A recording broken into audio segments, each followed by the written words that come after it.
Hello viewers, welcome to e-rickshaw man channel. Viewers, আজি ভিডিওটোত আপোনালোকক এটা খুব জৰুৰী বিষয় লৈ আহিছো।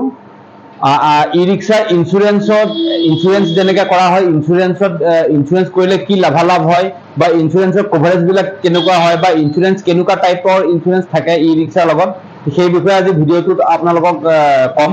গতিকে ভিউয়াৰ্স আপোনালোকে ভিডিওটো শেষলৈকে চাব। আহক আমি এতিয়া ভিডিওটো আৰম্ভ কৰোঁ। তো ভিউয়াৰ্স ই-ৰিক্সাৰ লগত যিবিলাক ইন্স্যুৰেন্স থাকে, নৰ্মেলি ইন্স্যুৰেন্স বিলাক দুই টাইপৰ ইন্স্যুৰেন্স থাকে। ইন্স্যুৰেন্স সবাৰ মনে কনফিউজন থাকে কি ইন্স্যুৰেন্স বিলাক থাকে, ইন্স্যুৰেন্স কিমান টাইপৰ থাকে। ভেহিকল ইন্স্যুৰেন্স বিলাক নৰ্মেলি দুই টাইপৰ ইন্স্যুৰেন্স থাকে। দুই টাইপৰ ইন্স্যুৰেন্স হৈছে আপোনাৰ, মই আপোনালোকক কৈ দিছো। ইন্স্যুৰেন্স দুটা টাইপৰ থাকিব। এটা হৈ যাব আপোনাৰ ফাৰ্স্ট পাৰ্টি ইন্স্যুৰেন্স বুলি কয়, ফাৰ্স্ট পাৰ্টি ইন্স্যুৰেন্স, আৰু এটা হৈছে থাৰ্ড পাৰ্টি ইন্স্যুৰেন্স।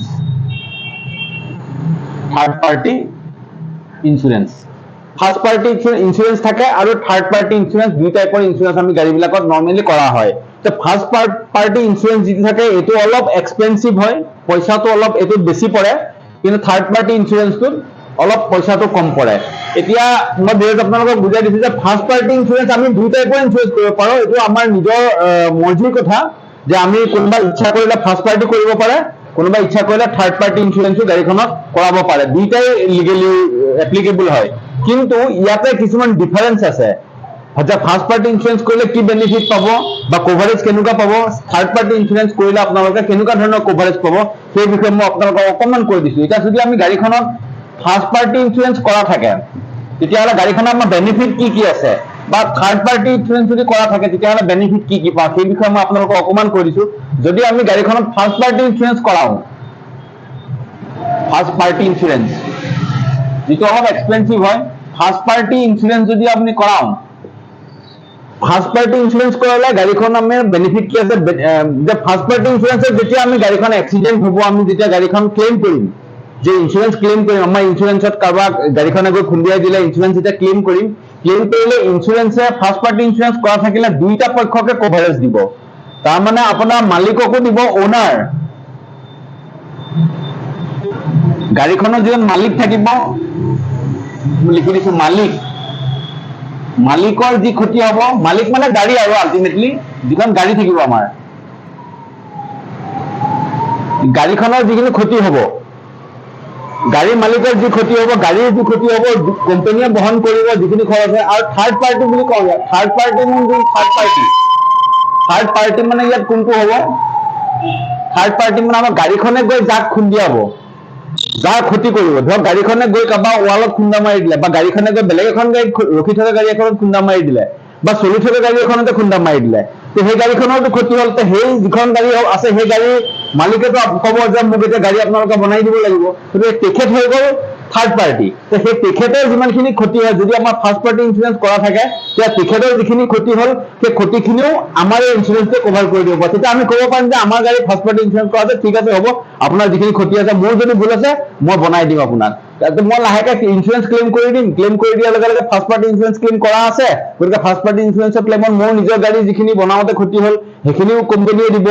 আৰু গাড়ীখন যাক মই খুন্দা মাৰিলো গৈ, সেই তেখেতৰ যিখিনি খৰচ পাতি হ'ল, তেখেতৰ গাড়ীখনো বনাই দিলো, সেই বনাই দিয়াৰ যিখিনি খৰচ পাতি হ'ল, বা হস্পিটেল হৈ গ'ল, মানুহ কোনোবা হস্পিটেলত ক'ৰবাত গৈ থাকোঁতে ৰাস্তাত গৈ থকা খোজকাঢ়ি থকা মানুহ এজনক খুন্দা মাৰি দিলে, মানুহজনৰ হস্পিটেল পাব লগা হয়, মানুহজনৰ হস্পিটেলত যিমান খৰচ হয় কোম্পানীয়ে বহন কৰিব। গতিকে ফাৰ্স্ট পাৰ্টি ইন্স্যুৰেন্সটো সেইকাৰণে অকণ এক্সপেন্সিভ হয়, কিন্তু ইয়াৰ বেনিফিটো বহুত আছে। এতিয়া থাৰ্ড পাৰ্টি ইন্স্যুৰেন্স যদি আমি কৰাওঁ ইয়াৰ ক্ষেত্ৰত, তেতিয়া আমাৰ কি বেনিফিট আছে, থাৰ্ড পাৰ্টি ইন্স্যুৰেন্সত আমাৰ বেনিফিটটো অলপ কম হ'ব। যদি আমি থাৰ্ড পাৰ্টি ইন্স্যুৰেন্স কৰব থাকে যদি গাড়ীখনত, আমি যদি থাৰ্ড পাৰ্টি কৰাও, থাৰ্ড পাৰ্টি যদি কৰাও,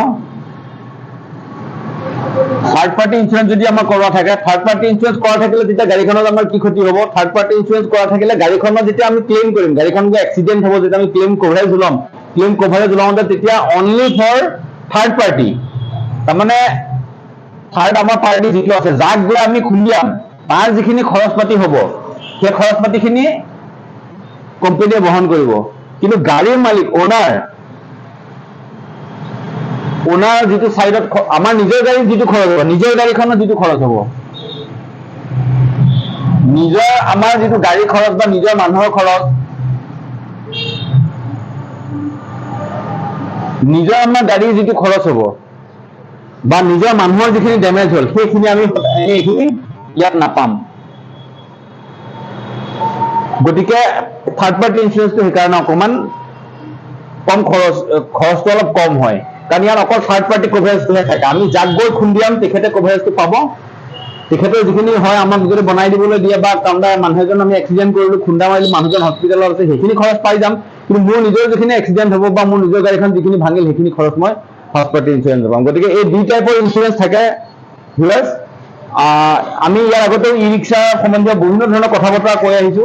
গতিকে আশা কৰিছো আপোনালোকে ভিডিঅ'টো চাই উপকৃত হ'ব, আৰু এনেকুৱা ধৰণৰ ইনফৰমেশ্যন পাবৰ কাৰণে ভিডিঅ'টো আপোনালোকে আমাৰ চেনেলটো ছাবস্ক্ৰাইব কৰি ৰাখিব, ভিডিঅ'বিলাকো শ্বেয়াৰ কৰিব, চাই থাকিব। গতিকে আজিলৈ আহিছো ভিউৱাৰ্ছ, আকৌ আপোনালোকক এনেকুৱা ধৰণৰ কাগজ পাতি লৈ আৰু ভিডিঅ' আমি আগত বনাম, চাই থাকিব। Thank you viewers.